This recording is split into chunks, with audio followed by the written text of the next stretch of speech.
गम हम तो कुछ भी ना कर सके सनम।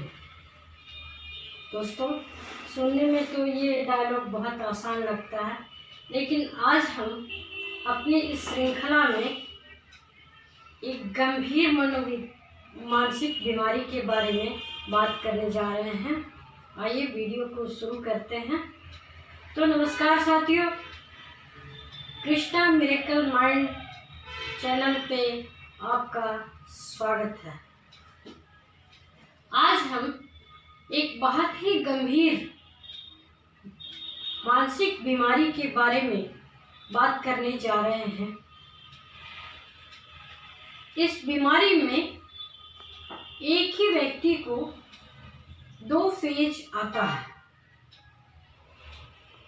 एक में जब ये फेज होता है, एपिसोड होता है, तो बहुत खुशी हो जाता है, आदमी बहुत खुश हो जाता है, एम्पावर्ड फील करता है, बड़ी बड़ी ख्वाब देखता है। कभी कभी मतलब ऐसा अनप्रैक्टिकल थॉट पैटर्न्स आते हैं कि हम तो ये कर लेंगे, हम तो वो कर लेंगे, I am the great, I can do this, I can do that. अरे भाई चलो चांदे पर ज़मीन खरीद लेंगे।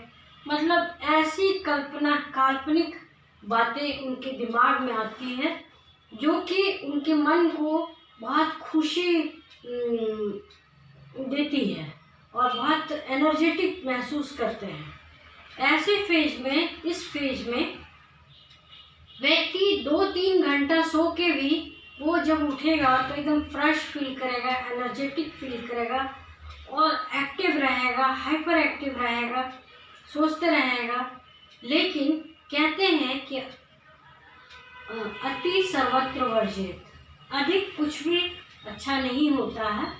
तो ये भी दोस्तों, ये और दूसरे ही फेज में कुछ दिन बाद ही वो इतना डिप्रेस हो जाएगा कि वो अपने बिस्तर से भी उठने का नहीं सोचेगा, लेटे रहेगा, सोचते रहेगा, लेथार्जी रहेगा, खाना पीना कम कर देगा, लोगों से मिलना जुलना कम कर देगा, उदास रहेगा कि अरे हम तो इतना सोचे लेकिन कुछ कर नहीं पाए। तो ऐसी जो लोगों में देखी जाती है विशेषता या जो इसके सिम्टम्स हैं, जो व्यवहार में बदलाव देखे जाते हैं, यह एक गंभीर मानसिक बीमारी का संकेत है। इसे हम बाइपोलर डिसऑर्डर कहते हैं।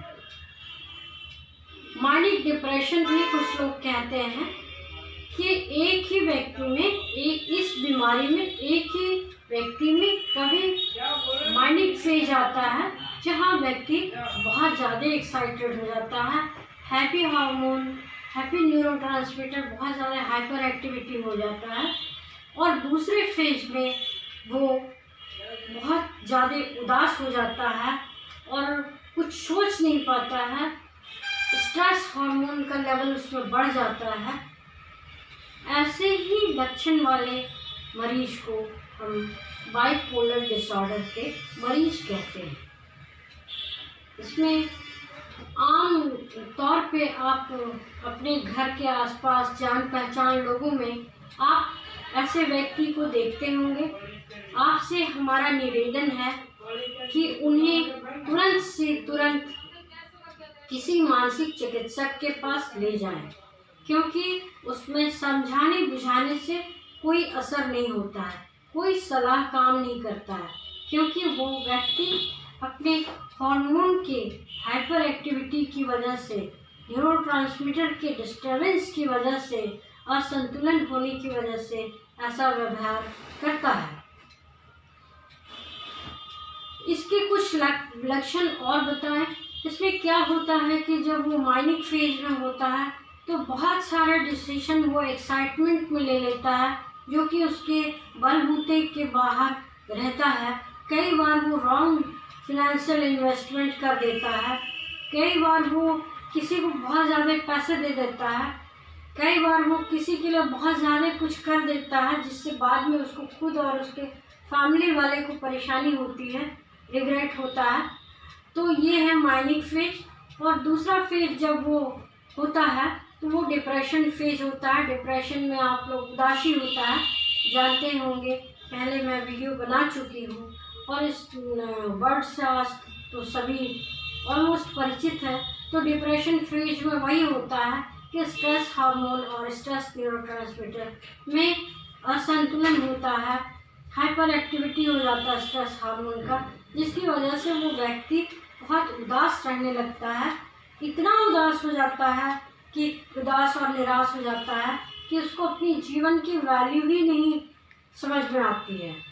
कभी कभी एक्सट्रीम लेवल पे वो इसमें सुसाइडल टेंडेंसी भी देखने को मिलता है कि हम तो कुछ किसी लायक ही नहीं है, इतना किए, इतना बोले, लेकिन वो तो असर ही नहीं हुआ।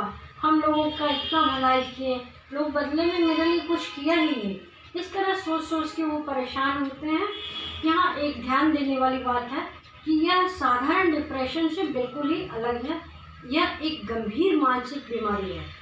तो इसके सिनॉप्सिस जब 1 से 2 बार महीने में आते हैं तब ये शुरुआत है, तब इसमें आप ध्यान दे सकते हैं, साइको काउंसलर के पास ले जा सकते हैं। लेकिन जब इसके एपिसोड बढ़ते जाते हैं, इसके जो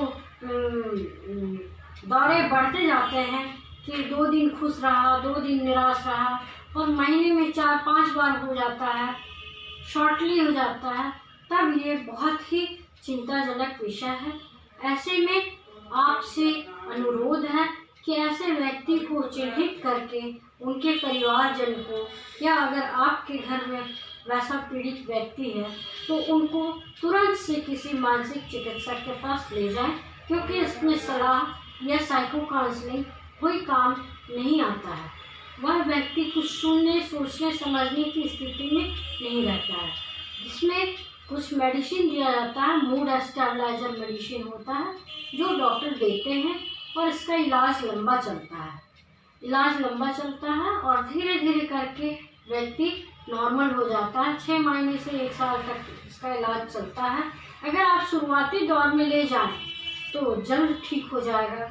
अगर 1 महीने में 5 से 6 एपिसोड आता है तो ये गंभीर अवस्था में पहुंच जाता है, तब इसके इलाज में समय लगता है। और ऐसे ही इसको इधर उधर ना ले जाके सीधे मनोचिकित्सक के पास ले जाएं।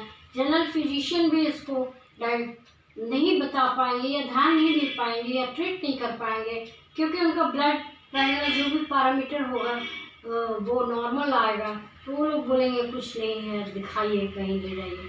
तो सीधे इधर उधर समय व्यर्थ ना करके सीधे डॉक्टर के पास, मनोचिकित्सक के पास ले जाएं, साइकेट्रिस्ट के पास ले जाएं और उनका इलाज जल्द से जल्द शुरू करें। तो ऐसे ही वीडियो मैं बनाती रहूँगी, क्योंकि मेरा एक ही उद्देश्य है, सामान्य भाषा में, आसान भाषा में मनोविज्ञान, आपकी समस्याओं का समाधान।